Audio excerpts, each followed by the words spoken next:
Hey everyone, I'm excited for you to join me for this episode of Soulmate Connection. I'm excited also to be introducing to you two of my really good friends and a former business mentor, Minesh Baxi, and his wife, Kim. And I love your story, guys. So I want to have you guys share with us, well, what's going on with you right now? Like, you both are happily married, have kids. Just give me a little bit about who you guys are and what you guys are up to right now. Thank you for the opportunity, Sarika. It's always a pleasure to talk to you. I know we spent a few minutes last year in New York City, roaming Central Park with you, and you got to spend time with me, my wife Kim, and our two kids. Actually, we've been married for 25 years now, and we spend our winters in Orlando or any warm place, and the rest of the time in Michigan. And we homeschool our children, and we just love being with each other. My wife is my best friend, and she and I have been in love with each other for a long time. And I can tell people who are watching, who are listening, is that, life is a lot more fun when you have a companion you share your life with. Kim, do you want to share quickly? Definitely, Minesh is my best friend, and just someone I can talk to and not be afraid to be myself. And that, I think, is really what makes being married a joy. And it's really a feeling of fulfillment for not only as a couple, but for ourselves, that we have someone in our lives that we can enjoy the time together and look forward to many more days beyond. So beautiful. Okay, so I want the juice. So what were you guys struggling with before you met each other in your dating lives? Well, there are some things which are common between the two of us, which would be pretty interesting. Now, most people, when they look at us from the external physical side, they will see an Indian guy married to a Chinese girl. And obviously, we have some difference in cultures. I was born in India. She was born in China, in US, though her parents came from China. And the part which is common for both of us is we were not really the typical people who had relationships in our schools and college time period. What I mean by that is our parents believed in arranged marriage. And Sarika, you are familiar with that part of Indian culture, right? And Kim had that similarity as well. So none of us really knew how to have a relationship in typical dating environment. So interestingly, both of us actually joined a coaching program, a 3-day training program. Both of us had a coach that we were working with who was helping us separately. Wow. No way. Yeah, we were both going through certain assignments / exercises on learning about dating and being in a relationship. And I can tell you that because I came from a background of arranged marriage, I didn't have much awareness of this part of the dating / building relationship. And I didn't have a clue. And looking back, I'm glad that I was open to learning what it meant to be in a relationship rather than assume the stereotypical roles that culture had given me before from our previous background about marriage and husband and wife, etc. And so I learned those things in the process, which was interesting to say the least. And then, needless to say, what ended up happening was after about 8 months of meeting, we ended up getting married. Wow. What? 8 months? Yeah. Okay, so you just did this 3-day program. It rewired you for a healthy relationship. And then you met Kim, and I want to hear about how you guys met. We'll get there. And then you just manifested this relationship. Exactly. The pivotal point for me not only was the 3-day workshop, but also I had a conversation I can remember like yesterday with my coach, and the coach kept helping me visualize what I was looking for. And you believe in law of attraction, so I know that you and I have that commonality in understanding that. And so I created what I wanted to attract. And then in a short, I think within 30 days, I had my first date with Kim. Wow. Oh my God. What about you, Kim?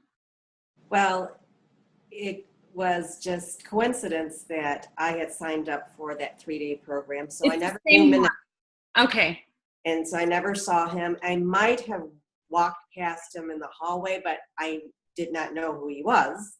Right. And after going through that program, they were saying and asking, what are you committed? And I said, I wanted to be in a relationship. I worked with a coach. And just like Minesh, she was asking, what are you looking for? What are you willing to bring to the relationship? Not only what you want to receive, but what are you willing to give in the relationship? So it was kind of like a checklist of attributes that you want.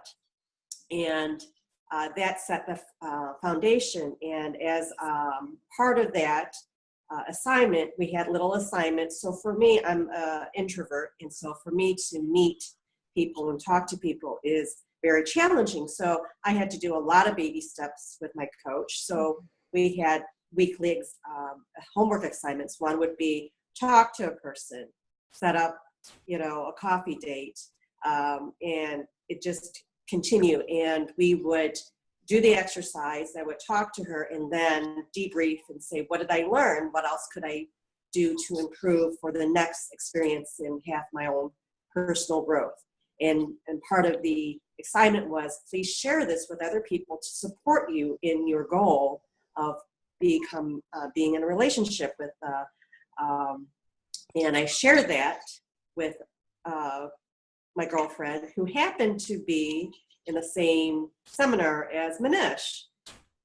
And Minesh had said the same phrase, who do you know that I could have a cup of coffee, a nice person I could meet?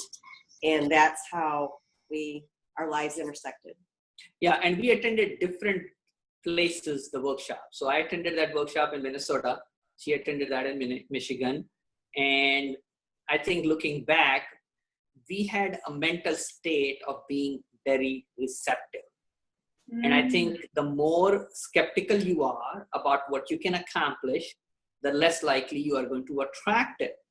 And that is one of the key points I can still look back, and I'm sure Kim can share this, her way of how she saw it. But I can see that I was extremely receptive and open to being in a relationship. And again, coming from a typical culture like you and I know about Indian culture, and her family as well from the Chinese culture, we believe in relationship which actually leads to marriage. So that's really the foundation of our idea behind it anyway. Because when she asked me, Minesh, where did you see this relationship going? And then we were talking about long-term relationship. I said, I know only one thing about long-term relationship. It's called marriage. So, and because I think one of the key points in today's culture is not so many people are aware or understanding of what marriage really is. But I think for me, and I'm sure Kim can relate her story about it as well, is we believe strongly in marriage, a committed relationship for life, because it gives you that sense of degree of security, comfort, that you can be vulnerable in that relationship. There is somebody who's going to take care of you. And when we have had challenges, and we'll share about a couple of those in the process, the person is not going to run away. The person is going to stay with you because they have committed to that particular. And that's one of our core fears, right? Is the person leaving us and abandoning, betrayal. Like that's really like wired in our subconscious. Yeah. Exactly. And also the culture has now become a little bit more, I would say, interesting for people, if the word is interesting, the right word. But the main thing is the fear would be more based on seeing what is happening with other people whose lives have not gone the way they wanted to. They went through a divorce or a breakup and so on and so forth. So they feel there is more proof of abandonment, which really I'm sure can happen to anybody. But at the same time, if that's what you are afraid of, you're likely to manifest it more than you realize. Interesting, right? Whatever you're afraid of, you're actually more likely to draw that in because it's there in your field almost. Exactly. Okay. Exactly. So Kim, do you want to share anything about that?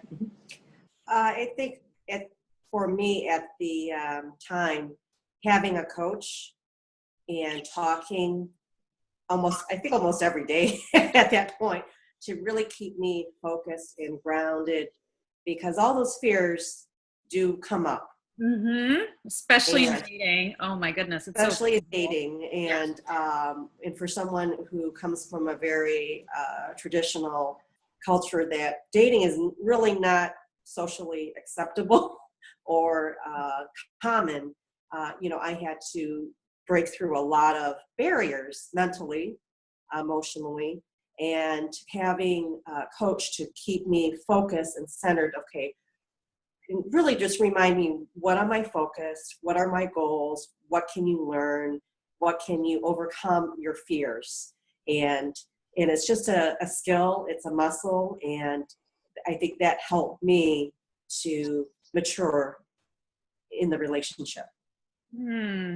beautiful. So it's like you guys met and then you were dating, whatever dating looked like for you guys, getting to know each other, getting through your fears, your inner demons almost, while being vulnerable and just staying committed really to what you desire.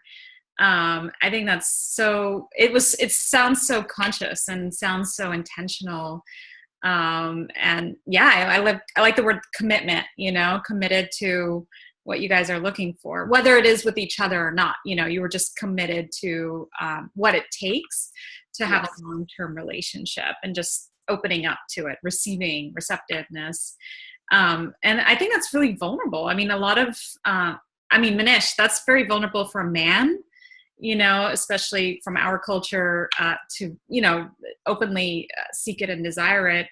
And also even for women, it's like, you tell people you're single, you're looking, you want to meet someone, but it's hard to just open up to like just asking the universe, or, just not being skeptical.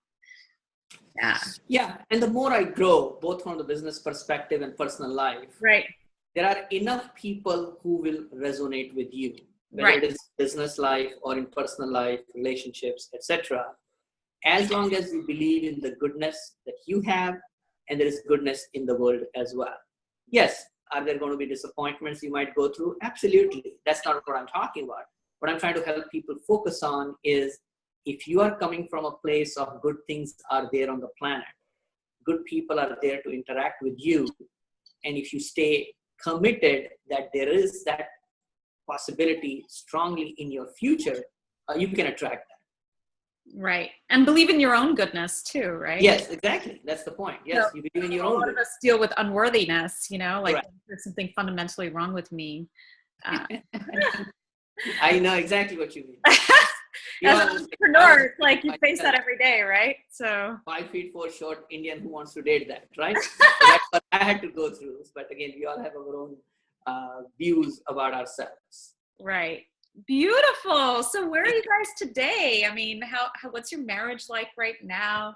I mean, I know you gave us a little tidbit right now, but what can you share with us in terms of advice of, being a Well, couple? here's what I would say. We've gone through rough times in our marriage like everybody else. And I will quickly share this, and then Kim can add her own piece. Within 2 weeks of our wedding, we found out Kim had lupus, and she was in the hospital for a week. A year later, she had much more severe flare-up, and she was in hospital for 2 weeks this time. Her kidney had been damaged, and she was in chemotherapy for a year and a half, off and on. And this was a very testing time for both of us. We were young. We were new in relationship. Luckily for us, her family had been hugely supportive. My family, obviously not being local, not being able to support, that's obvious because they are in India. But they really helped us out. Her sister was very helpful as well. And it was not an easy part for us because both of us were struggling. We didn't know how to communicate with each other. Nobody has any training in this aspect. We go to school and college and everything else. But relationships 101 is never taught anywhere. Communication is never taught anywhere. And all we believe in communication is just saying what is in our mind. Well, that's not communication. That's just regurgitating your thoughts, right? And the point I think I want people to understand is it was a conscious effort for both of us to read everything we could find, listen to everything we could find, get coaching, counseling, attend workshops, in order to build some foundation of principles that we need to master in communicating and having a relationship. And obviously we have a lot of things in common now. We have common vision for us, our children, and we had decided we wanted to homeschool even before our kids were born.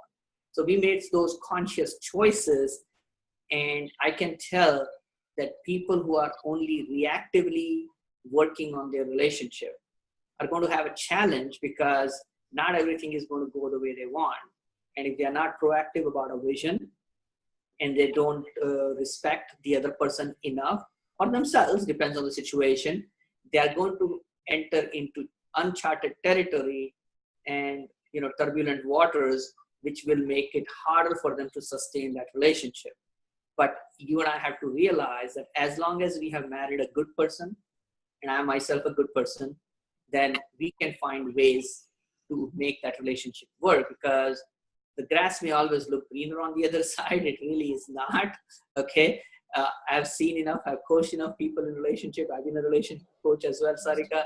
So I know from my own experience that people fool themselves about relationships. They need to know there is no perfect relationship. We still have our challenges, but again, you have to ask yourself, is the common bond we have of a vision, of the family, of each other, of business, etc., eventually, is that going to be met or not if we work together? If the answer is yes, hey, we might have our differences, but we'll find ways to overcome that. So powerful, because you're right. Before you get into a marriage, you're like, oh, life is hunky-dory. Once you're married, you're safe, you're secure, you romance, you have this, and then boom, reality hits, just like for you guys, and you faced your first obstacles as a couple, which seems almost like it almost seems unbearable, for a single person to take on. But you guys had to really work on your partnership, your marriage, and get through difficult times together. And what I think is amazing, Minesh, is both of you guys actually sought support, and you didn't just drown in the obstacle. I mean, that's a crazy story, especially after 8 months of knowing each other, Wow. How did you feel during that period, Kim? Definitely reality hit, and we had that commitment from the beginning. We have to work through it, and again, seeking out resources, finding relationship coach, counseling, therapy, that is really fundamental in giving you the tools of how to make the marriage and the relationship work. So there's the concept of being committed to the relationship, and then as you grow together, you can find the techniques and the how-tos to implement it and keep it going every day. And if people do that in a relationship, it is worth the investment, because whatever obstacle that you face, you're going to overcome it quicker and faster as you grow as a person. Oh my goodness. That's so powerful. Wow. So tell me about a romantic thing that you guys are fond of doing together. Well, I'll let Kim try to answer that, because what I think may not be the same as she thinks. I'm sure romance changes over 25 years, but like even cooking together or something like that. Or I don't know. Well, cooking, I don't think we do together much. And that's true. Over time, activities change. So obviously before kids, you have more time. You can go away for the weekend. You can go to like Jamaica or, destination vacations. And those are always fun, because you try something different, and you explore the world together. But then when you get a little older and you have children involved, now, the center does change a bit. And that's one thing that I should point out is when you do have kids, they're going to be the center of your life, but you do have to carve out some time with your spouse. And that's a little bit more challenging, but and then, you know, you scale it down to what's workable. So, you know, date night, no kids, you know, movie night, something like that. Very simple. Doesn't have to be a big production. Doesn't have to be expensive. Yeah, I mean, luckily because of the lifestyle we have, which is very friendly and flexible. I love your lifestyle, by the way. 50, how many times did you guys go to Disney World last year? Like 50 times or something? 70 sometimes. How many? 30? Okay. 70. 70, that's right. Was it Disney World or, yeah. Disney World and, well, let's include Disney World and Universal Studios. Sure. And here we've been there like 62 times or something like that. Oh my goodness. So combined, obviously, that's like 130 times to Disney and Universal. And like yesterday, you know, pretty much our routine is strange for a lot of people, I'm sure, is I work a little bit during the day and we do certain things as homeschoolers and so on and so forth. And then in the evening, we just go to one of the parks and spend a couple of hours there and come back. We don't really, like yesterday, we went to Hollywood Studios, one of the rides, which is popular, is Aerosmith. So we did that ride. Before that, we had another fun program there, which is Frozen. They have sing-along. So that is really, it's really a nice comedy with sing-along and kids enjoy that. And they're really hilarious. So we did those two fun things and we are back to our room here, condo, and we are enjoying that time. And luckily right now where we stay in the condo, we can actually see Magic Kingdom fireworks from the balcony, which is fun as well. So for us right now, it's not just together us, but she likes Disney. She's brought up in US as an example. So she enjoys, so being in Disney environment also is a positive for her. And she likes new rides as well. So she went to Universal Studios and so on and so forth. I mean, again, the idea behind it is we are keeping things fun and positive as much as possible. I love it. We don't have the typical come home stressed. What is life? You know, switch on the TV. Let me separate myself from other people. That's not the life we have. So it's just a little rare, but it's, I think, what I want to emphasize is without having a vision for it. Yes. You're not going to be able to vision and partnership, right? Yeah, I think that's the power between you guys, is you guys have a vision and then it's conscious effort. Like what you guys do is not just, you know, a lot of people look at, you know, people like you and say, oh, they're just lucky, you know, they don't really work. But I know from the inside how hard you guys work to create this life in a very conscious way. And the mindset, the work that you do in your mindset and your relationship as parents, I mean, it's powerful. So you guys are just, you know, magical manifestors. And I'm sure you have your obstacles, obviously, to do. Absolutely. World. Now, am I where I want to be? No, but that's where the journey of life is, right? Right. Okay? I want to continuously keep progressing. And today that we have, obviously, children, 9-year-old and 13-year-old. Your kids are so adorable, by the way. Oh. Thank you. And so now it's the legacy part, which is kicking in for me, is to say, what am I doing to give my children the advantages that they can have in life? And I don't mean advantages of giving them money or titles or any of that stuff, because I think that's not really important. What is important is the training that they can withstand any challenge that they come across in their life, and they are crafting and visualizing a future that is much more independent of what other people are living, because otherwise it's a herd mentality. Totally. We're all going to get automated and we're all going to get, you know, outsourced if we don't. Well, there's a testimony to our family dynamics. So my 13-year-old spent some time with her friend who is 15, and she has a 10-year-old brother. So she spent a little time with them, with their family. So it's the four of them. And then when she came back, you know, I asked her how was the experience and spending time with the other family, and she said it's very different. And I said, well, how? She said, well, number one is they don't talk. And for her, I think that was a good learning experience for her to see and interact with other families, to see that, you know, there are different people and there are different skills. And then now she understood that she has a little bit more skills growing up, and that we hope to continue to improve her skills so that when she has her relationship and her family, it's very fulfilling.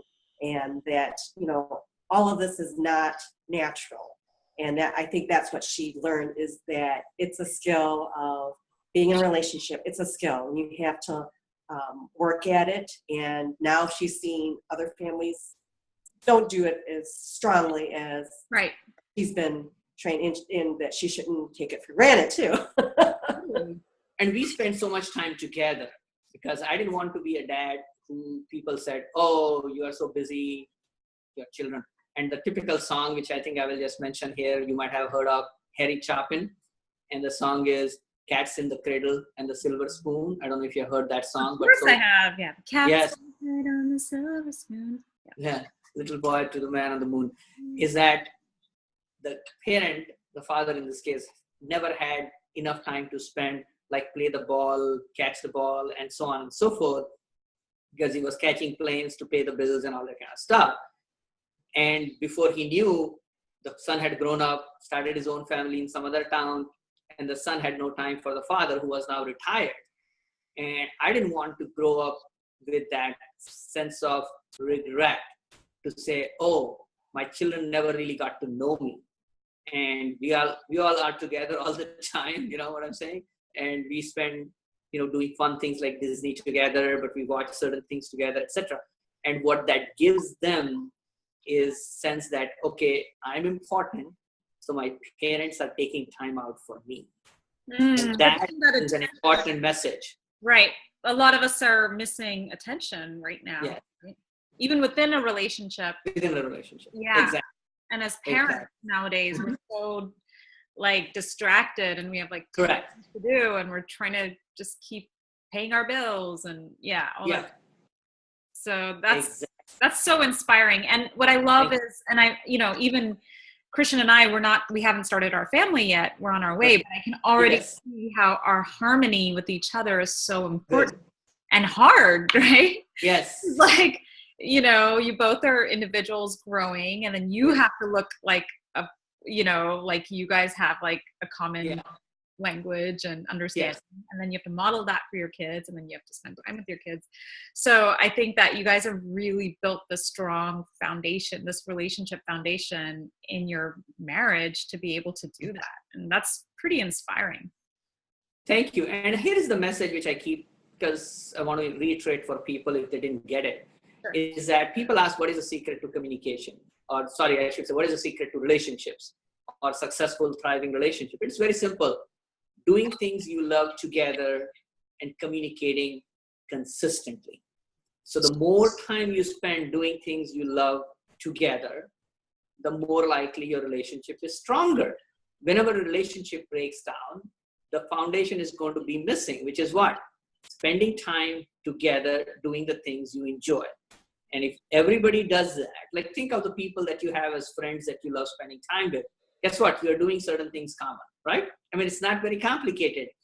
And when people spend so much time away, maybe looking at their smartphone, engaging on Facebook or anywhere else, but they're not engaged with each other, then it's a challenge. And I think people need to understand that if you don't make somebody a priority, that person will eventually leave you. It's not difficult to understand why that would happen, right? That happens in our businesses, with clients, referral partners, mentors. They will leave us if we don't carve out time for those people. I love that. Carving out time for that person, making them a number one priority. I remember I've dated at least 8 guys, and I'd say my husband is the only one whom I feel like I'm his number one priority, and vice versa, you know? And it's so powerful to know that you are. And then the second principle is playing with each other, doing fun things together, giving each other 100% attention, no technology, no distractions, just attention, you know, give the other person your full presence, and listen to them deeply and communicate, right? Because communication is like where a lot of the distrust starts happening when you are afraid to share your fears or afraid to share your vulnerability. And all that stuff. So I mean, you guys are just such a model for that. So thank you so much. You guys, you've been such a mentor to me in so many ways. I appreciate it. So thank you so much for sharing your juicy, lovely soulmate connection story with us today. Well, you are a great inspiration too. We love to see, I would say, the next generation, because that's what I see you as, who is willing to engage and learn, because we live in a world where I see more and more herd mentality than ever, where people are not asking the basic questions, and they need to ask those questions. What will make my life meaningful? How can I keep my relationship intact and enjoyable? If they don't ask those kind of questions and they don't engage themselves in that journey and learn the lessons on the way, they're not going to enjoy it. They'll find obviously regrets more than, you know, enjoyable moments. And that's where I see you as somebody who's being conscious and engaging in your journey. Thank you. Thank you so much, guys. You're welcome. Absolutely. Enjoyable. So thank you very much. If you have any other questions, I'm sure we'll be willing to answer at any other time in the future. I have multiple conversations like this with you on every topic. So, thank you so much. Thank you so much. Thank you. Good luck with your new upcoming phase of life. Yeah, and you know, interestingly, I'm setting up my new 90-day experiment. So I do 90-day experiments.